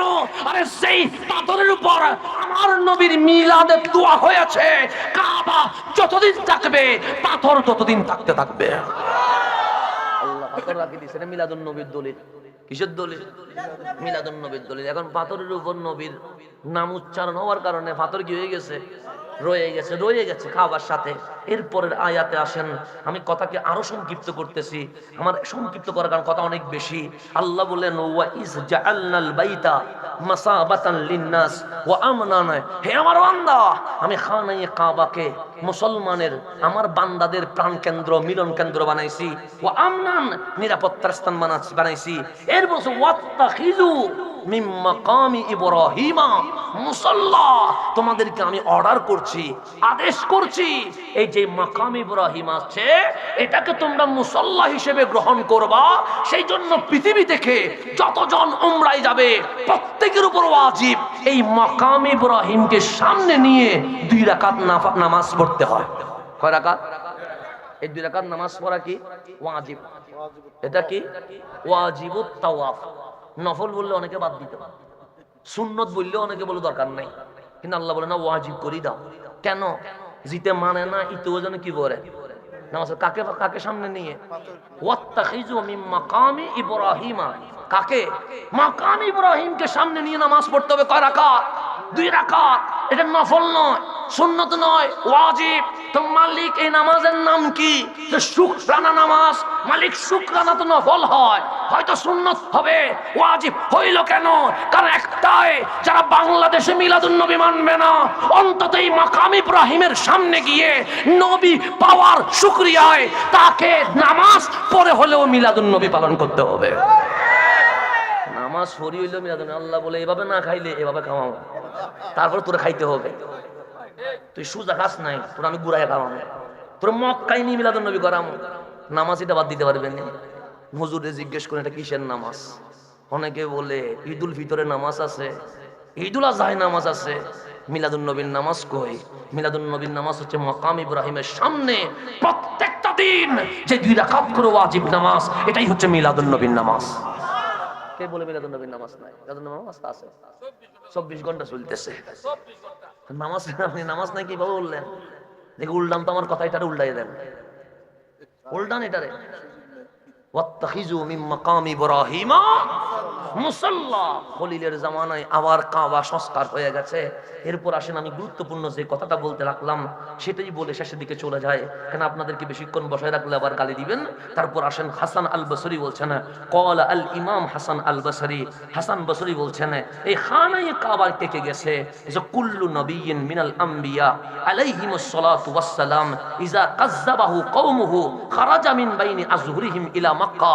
যে কোন নবী, যে কোন রাসূল তাদের সম্প্রদায়ের মাধ্যমে আক্রান্ত হইলে, মবের শিকার হইলে, তাদেরকে গ্রাম থেকে বের করে দিলে তারা অন্য কোন দেশে যাইতেন না, সবাই দৌড়ায়া মক্কায় বাইতুল্লাহর কাছে চলে আসতো। এটা কুল্লু নবীন বলছে, এখানে কুল্লু নবীন মিনাল আম্বিয়া। হাসান আল বসরি বলতেছে, আমি বলি নাই। প্রত্যেক নবী তার কওম দ্বারা কি হয়েছে? এখানে যে মব সৃষ্টি করতেছে না এখন, এই মব করা এটা আগেরকার সব সন্ত্রাসের লক্ষণ। ফেরাউনের, আবু জাহেলের, উতবার, লাহাবের সবার হচ্ছে মব সন্ত্রাস। এটা এমনি আসেন, এটা বংশ পরম্পরায় আসছে, এটা বিশাল নিয়ামত। হ্যাঁ, এটা এটা বংশ পরম্পরা, এটা এমনি আসে না। এটা একদম শীষ আল ইসলামের জামানা থেকে শুরু করে আজকে পর্যন্ত কিছু মব সন্ত্রাসী করবে এরকম আবু জাহেলের বংশধর পৃথিবীতে আসে না নাই? হাসান আল বসরি বলছে কুল্লু নবিয়্যিন মিনাল আম্বিয়া, প্রত্যেক নবী ইজা কাযযাবাহু কওমুহু, যখন তার সম্প্রদায় তাকে কি করেছে? মিথ্যা প্রতিপন্ন করেছে। মিন খারাজা মিন বাইনি আযহুরিহিম, যখনই তাদেরকে কি করে দিয়েছে? বের করে দিয়েছে, মব সৃষ্টি করেছে, সবাই বের হয়ে কোথায় চলে আসছে? ইলা মক্কা, মক্কায় আসছে। ওয়ামা মিন নবিয়্যিন হারাবা মিন উম্মতিহি ইল্লা হারাবা ইলা মক্কা। যেই সব নবীদেরকে তাদের দেশ থেকে বের করে দিয়েছে, সবাই এসে কোথায় জমা হয়েছে? মক্কায় জমা হয়েছে। তারপর বলছেন ফাআবাদাল্লাহ তাআলা বিহা ইনদাল কাবা। সব নবী রাসূল নির্যাতিত হয়ে, নির্বাসিত হয়ে যখন কাবার সামনে আসছে, তারা কাবায় বসে বসে আল্লাহর ইবাদত করছে। হাত্তা আতাহুল ইয়াকিন ওয়া হুয়াল মউত, তারাই খানায়ে কাবার সামনে কি করেছে? ইন্তেকাল করেছে। হাসান আল বসরি বলেছে ওয়া আন হাউলাল কাবা, এই কাবার চতুর্পাশে কাবারা সালাসে মিয়া নবিয়িন, 300 নবী রাসূলের মাজার আছে। কোথায়? খানায়ে কাবা। ওয়ামা বাইনার রুকনিল ইয়ামানি ওয়ার রুকনিল আসওয়াদ, রুকনি ইয়ামান থেকে হাজরে আসওয়াদ পর্যন্ত কবরু 70 নবিয়ান, 70 জন নবী রাসূলের মাজার আছে। ওয়া কবরু ইসমাইল, ইসমাইল আলাইহিস সালামের রওজা। ওয়া উম্মি হাজারা, ও হাজারা আলাইহিস সালামের রওজা। ফিল হাজারি তাহতাল মিজাব, মিজাবের নিচেই ওনাদের কি আছে? কবর আছে। ওয়া কবরু নূহ ওয়া হুদ ওয়া শুআয়ব ওয়া সালেহ, নূহ আলাইহিস সালাম, হুদ আলাইহিস সালাম, শুআয়ব আলাইহিস সালাম। ফিমা বাইনা জামজাম ওয়াল মাকাম, জামজাম থেকে মাকাম ইব্রাহিমের মাঝখানে ওনাদের রওজা মোবারক রয়ে গেছে। তাহলে কাবার মধ্যে আছে 300 নবী রাসূলের মাজার। কত? কিসের? কাবার ভিতরে। হাউলাল কাবা বসে, কাবার ভিতরে রুকনি ইয়ামানি থেকে হাজর আসওয়াদ পর্যন্ত 70 জন নবী রাসূলের মাজার আছে। তারপর বলছে ইসমাইল ইসলাম, হাজারা ইসলামের মাজার আছে মিজাবের মধ্যে। নূহ আলাইহিস সালাম, হুদ আলাইহিস সালাম, শুআয়ব আলাইহিস সালাম, সালেহ আলাইহিস সালাম, জমজম থেকে মাকাম ইব্রাহিমের মাঝখানে ওদের কি আছে? মাজার আছে। তারপর বলছে ওয়াল আম্বিয়া আল্লাযিনা সাফারু ইলা মক্কা মিনহুম, নবী রাসূলদের মধ্যে বিখ্যাত যারা কাবার দিকে সফর করছে, আদম আলাইহিস সালাম, নূহ আলাইহিস সালাম, ইব্রাহিম আলাইহিস সালাম, ইসমাইল আলাইহিস সালাম, মূসা আলাইহিস সালাম, ইউনূস আলাইহিস সালাম, হুদ আলাইহিস সালাম, সালেহ আলাইহিস সালাম, শুআয়ব আলাইহিস সালাম, ঈসা আলাইহিস সালাম, এক কথায় সমস্ত নবী রাসূল খানায়ে কাবার দিকে কি করেছে? সফর করেছে। এখন হাসান আল বসরি যেটা বলছে সেটাই বলে আমি শেষ দিকে চলে যাচ্ছি। বলছে খুলাসাতুল কালাম, এতক্ষণ যে কথা বলছি সার সংক্ষেপ। কি সংক্ষেপ? সার সংক্ষেপ। আন্না জামিয়াল আম্বিয়া, সমস্ত নবী রাসূল, আল্লাযিনা কানু ইউবআসুনা কুরবাল কুদস, যাদেরকে মসজিদে আকসার পাশে কি করা হয়েছে? পাঠানো হয়েছিল। কানু ইয়াতুনা ইলা মক্কা, তারা মসজিদ আকসা ছেড়ে দিয়ে সবাই মক্কায় চলে আসছে। সবাই কোথায় চলে আসছে? মক্কায়। এখন মক্কায় আসছে কেন? কেউ হেঁটে আসছে, কেউ সফর করে আসছে। তো এগুলো আসছে কেন? তখন বলছে সওয়াল, সওয়াল হচ্ছে আসছে কেন? মসজিদ আকসার মতো দামি জিনিস থাকতে তারা ফিলিস্তিন ছেড়ে কোথায় চলে আসছেন? মক্কা এসেছেন। তখন বলছেন ফাল জওয়াবু হাযিল আসিলা, যে প্রশ্নগুলো করা হচ্ছে সবগুলোর জবাব আমি বলতেছি না, হাসান আল বসরি বলছেন আন্নাহুম কানু লা ইয়াখতারুনাল কাবা, তারা কাবাকে পছন্দ করে মক্কায় আসেন। কাকে পছন্দ করে? কাবাকে পছন্দ করে মক্কায় আসেন। কেন? মক্কাতুল মুকাররমা আলা বাইতুল মাকদাস লিত-তাওয়াফ ওয়াল ইবাদা ফাকাত, এখানে তাওয়াফ হয় আর কি হয়? ইবাদত। এটা উদ্দেশ্য আছে না, বাল শাইউন ওয়াহিদ, এখানে গুরুত্বপূর্ণ একটা জিনিস আছে। কি গুরুত্বপূর্ণ জিনিস? বলছেন কানু ইয়াতুনা ইলা মক্কাতিল মুকাররমা, প্রত্যেক নবী রাসূল মক্কা মুকাররমা আসে। ওয়া হুয়া ইলমু কুল্লি নবিয়্যিন, প্রত্যেক নবীর কাছে ইলম আছে বিআন্না খাতামাল আম্বিয়া ওয়ার রাসূল সাইয়াবআসু ফি হাযিল মাদিনা, সবাই জানতো আখেরি পয়গম্বর খানায়ে কাবায় মক্কায় তাশরীফ আনবে। আদম ও সফিউল্লাহ থেকে ঈসা ও হুল্লাহ তক সকল নবী রাসূল খানায়ে কাবা চত্বরে এই কারণে এসেছে যেন আমার নবীর গোলামি করতে পারে। এখানে বলতেছেন হুয়া ইলমু কুল্লি নবিয়্যিন, প্রত্যেক নবীর কি আছে? কি ইলম? যে বিআন্না খাতামাল আম্বিয়া ওয়ার রাসূল, সর্বশেষ পয়গম্বর তিনি সাইয়্যুবাসু ফি হাযিল মাদিনা, উনি আসবে কোথায়? মক্কা। তো ওনারা আসছেন কেন? বলছে ওনারা আসছেন ইয়াজুরুহু, যেন আমার নবী জিয়ারত করতে পারে, ওয়া ইউমিনু বিহি, আমার নবীর উপর ঈমান আনতে পারে। তারপর বলছেন ওয়া ইউসাদ্দিকু, আমার নবীর সত্যায়ন করতে পারে, ওয়া ইয়ানসুরুহু, আমার নবীর যেন গোলামি করতে পারে। তাহলে প্রত্যেক নবী রাসূল আসতেছে কোথায়? মক্কায়। কাবার জন্য না, কার জন্য? নবীর জন্য। আর আপনাকে যখন আমি বলি হজে গেলে মদিনায় যাইয়েন, তখন অনেকেই বলে কাবাই হজ, মদিনায় যাওয়ার দরকার নাই, হজের অংশ মদিনা না। আমরাও বলি হজের অংশ মদিনা না, হজের অংশ মক্কায়। হজ করতে হয় কাবায়, হজ কবুল করতে হয় মদিনায়। হজ করতে হয় কোথায়? মক্কা। কাবা হজ কবুল করতে হয় কোথায়? মদিনায়। হজের অংশের নাম কাবা, হজের কবুলের নাম মদিনা। সেজন্য প্রত্যেক নবী রাসূল কাবায় আসছে কার জন্য?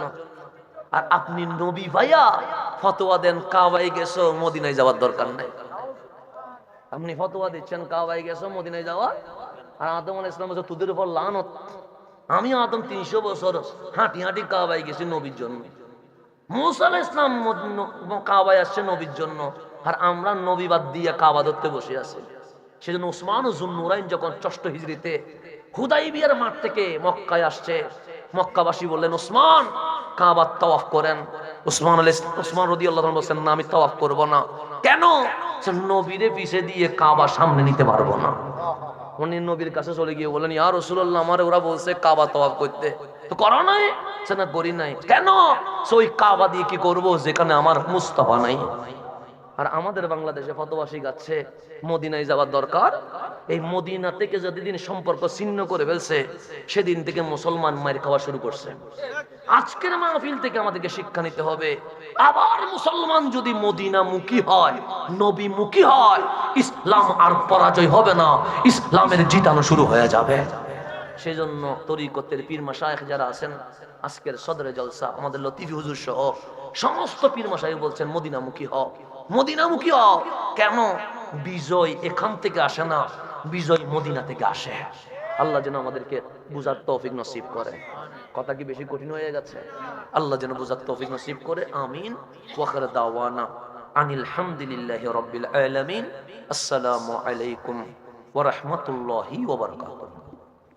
কলমকে যদি, গাছকে যদি কলম বানায়া দেন, পুরা জিন্দেগি পর্যন্ত যদি নবীর শানে লিখতে থাকেন, পৃথিবীর কিয়ামত চলে আসবে, কিন্তু আমার নবীর শান মান বর্ণনা করা আমাদের পক্ষে কখনো শেষ করা যাবে না।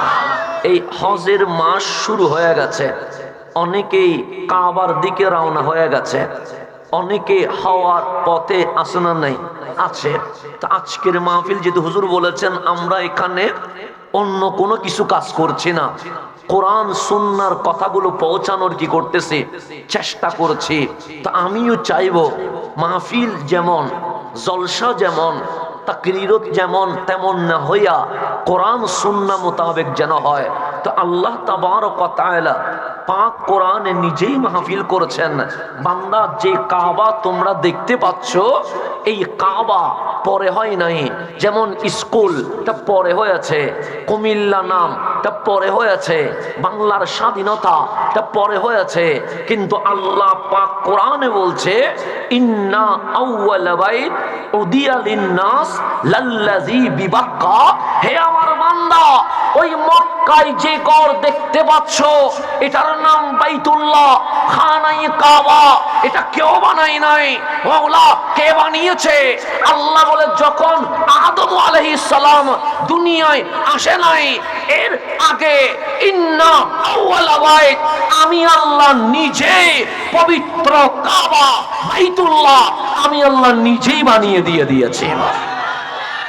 আল্লাহ নিজেই বলছে ইন্না আউয়াল। আউয়াল মানে প্রথম। এই জমিনে যখন কিছুই নাই, মানুষ নাই, গাছ নাই, পশু নাই, প্রাণী নাই, আল্লাহ বলছেন নিশ্চয়ই ইন্না আউয়ালা বাইত, আগে ঘর আছে, মালিক ওই ঘর কে বানিয়েছে? যেমন এই স্কুল নিশ্চয়ই কোনো দাতা উনি দিয়েছেন, এই রাস্তা নিশ্চয়ই কোনো কোম্পানি করে দিয়েছেন, এই বিল্ডিং নিশ্চয়ই কোনো ইঞ্জিনিয়ার ড্রয়িং করে দিয়েছেন। কিন্তু আমার আল্লাহ বলে বাইতুল্লাহ কোন ঠিকাদার কোম্পানি বানায় নাই, বাইতুল্লাহ কোন শিল্পপতি অনুদান দেয় নাই, বাইতুল্লাহ কোন ইঞ্জিনিয়ার নিজেই ড্রয়িং করে নাই। ইন্না আউওয়ালা বাইত, যেই বাইতুল্লাহ তুমি দেখতে পাচ্ছ আমি আল্লাহ নিজেই এই জমিনে বানিয়ে দিয়েছি। তাফসীর বলছে বাবা আদম দুনিয়ায় আসার 2000 বছর আগে আমার আল্লাহ নিজে ফেরেশতাদের মাধ্যমে খানায়ে কাবা বানিয়ে দিয়েছেন। তাহলে মানুষ আসার আগে কাবা ছিল কি ছিল না? ছিল। আমি কাবা দিয়ে মাহফিল করি, কারণ আপনি মদিনা বললে অনেকে আবার উঠে চলেও যাইতে পারে। তা আমি চাচ্ছি যেটা বললে সবাই মানবে সেটা দিয়ে শুরু করি। এখন আসেন, সত্যি কথা, অনেকে মদিনা বললে উঠে বলবে ধরো হুজুর তো আগের মতো শুরু করছে, দরকার কি? হ্যাঁ না, অসুবিধা না, আমি যেটা ঝগড়া সেটা বলি না। বললেন সুবিধাবাদী নাকি? না না, সুবিধাবাদী না। কারণ আমার সুন্নিয়তের দলিলের জন্য 50 বছর আগের বই দেখার দরকার নাই। পাক কোরআনে আমাদের সমস্ত দলিল আমার মালিক দিয়ে দিয়েছেন। আমাদেরকে দূরে যাওয়ার দরকার নাই, সব আমাদের আছে, কিতাবে আছে, দূরে যাওয়ার দরকার নাই। তাহলে বাবা আদম আসার কয় হাজার বছর আগে? তাহলে বাবা আদম যখন নাই তখনও কাবা আছে না নাই? আছে। বাবা আদম আসলো, উনি আসলেন শ্রীলঙ্কার ওই পাহাড়ে, তখন শ্রীলঙ্কাও নাই, ইন্ডিয়াও নাই, বাংলাদেশও নাই, ভুটানও নাই। বাবা আদম আসলেন, সেই জন্য এশিয়ার ইতিহাস দেখবেন ভারতবর্ষে কোনো নবী আসে নাই, রসুল আসে নাই। সব নবী রসুল আসছে, কেউ সিরিয়ায়, কেউ ফিলিস্তিনে, কেউ মিশরে, কিন্তু এই সোনার বাংলায়, এই এশিয়া উপমহাদেশে কোনো নবী রসুলই আসে নাই। সেই জন্য সবাই বলে ইসলাম পেয়েছি অলির কারণে, কখনো খাজাই আজমিরের কারণে, কখনো বাবা শাহ জালালের কারণে, কখনো নাসিরউদ্দিন সিপাহ সালার কারণে, কখনো বাইজিদ বুস্তামির কারণে, কখনো শরফুদ্দিন চিশতির কারণে, কোনদিন শাহ আলী বাগদাদির কারণে। এভাবে আল্লাহর ওলিদের মাধ্যমে ইসলাম পেয়েছি। তো আল্লাহরে জিজ্ঞেস করেন, মালিক সিরিয়ায় নবী দিলা, ফিলিস্তিনে নবী দিলা, মিশরে নবী দিলা, আরবে নবী দিলা, আফ্রিকায় নবী দিলা, আমরা এশিয়ার মানুষ কি দোষ করেছি? 1 লক্ষ মতান্তরে 2,24,000 নবী রাসূল আসছে, একটা নবীও একটা রাসূলও আমাদের এই ভারতবর্ষে দাও নাই কেন? আল্লাহ আপনাদেরকে জানিয়ে দিচ্ছেন, বান্দা এই এশিয়া উপমহাদেশে নবী রাসূলের দরকার নাই কেন? যে বাবা আদম যখন জান্নাত থেকে দুনিয়ায় আসছিল তখন হাবিবুল্লাহর নূর বাবা আদমের কপালে ছিল। ওই জান্নাত থেকে আদম যখন এশিয়ার মাটিতে কদম রাখছে, মুস্তাফার নূর এশিয়াকে আলোকিত করে দিয়েছে।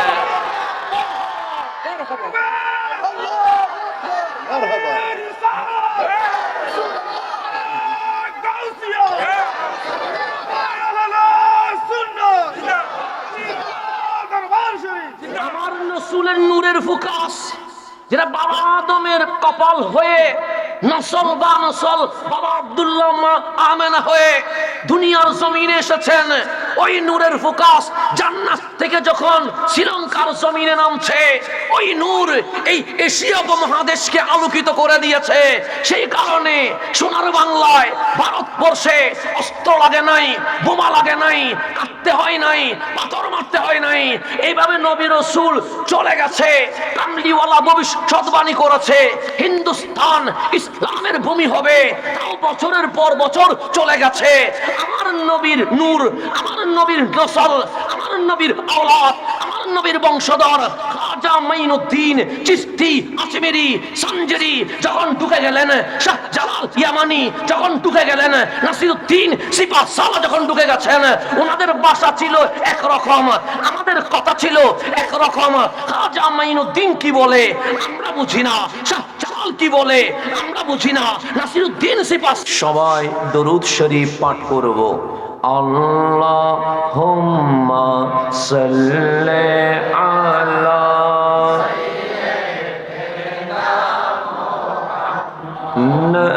নাবিয়ানা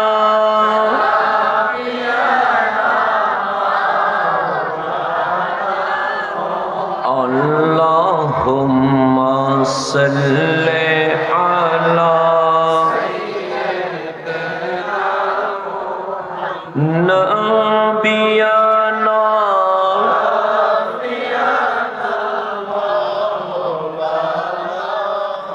হাসবি রাব্বি জাল্লাল্লাহ মা ফি কলবি নূর মুহাম্মদ লা ইলাহা লা ইলাহা ইল্লাল্লাহ লা ইলাহা সুবহানাল্লাহ ওয়ালহামদুলিল্লাহ লা ইলাহা লা ইলাহা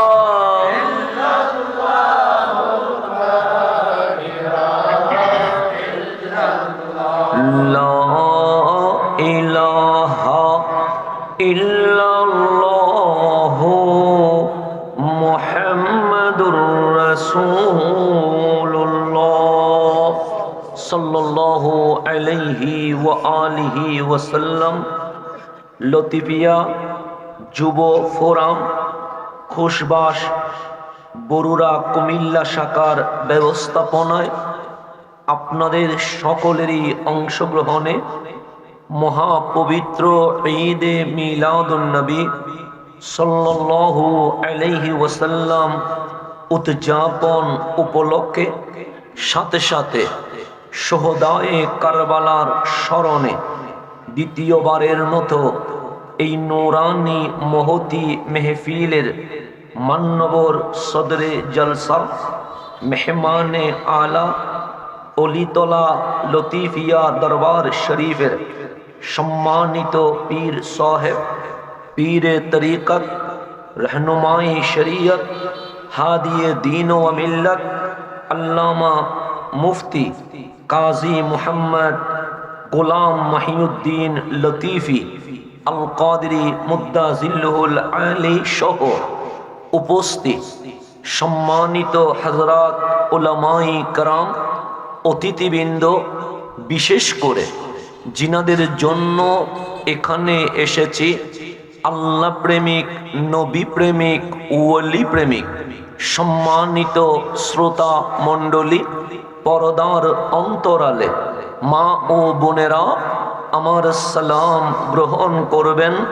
আসসালামু আলাইকুম ওয়া রাহমাতুল্লাহি ওয়া বারাকাতুহু। যেহেতু আমার আগে সম্মানিত সভাপতি মহোদয় আপনাদেরকে জানিয়ে দিয়েছেন আজ গরমের হার বেশি, এই অতি গরমে বেশিক্ষণ কথা বললে কষ্টের কারণ হয়ে যাবে, সেজন্য কথা কম বলতে হবে, সময়ও কম নিতে হবে। কিন্তু এই কম কথা কম সময় নেওয়া এটা যেন আমাদের জন্য নাজাতের ওসিলা হয়ে যায়। তো আজকের এই মাহফিলে বিষয় অনেক। একদিকে ঈদে মিলাদুন নবী রয়েছে, অন্যদিকে শুহাদায়ে কারবালা রয়েছে। যদি পৃথিবীর সমস্ত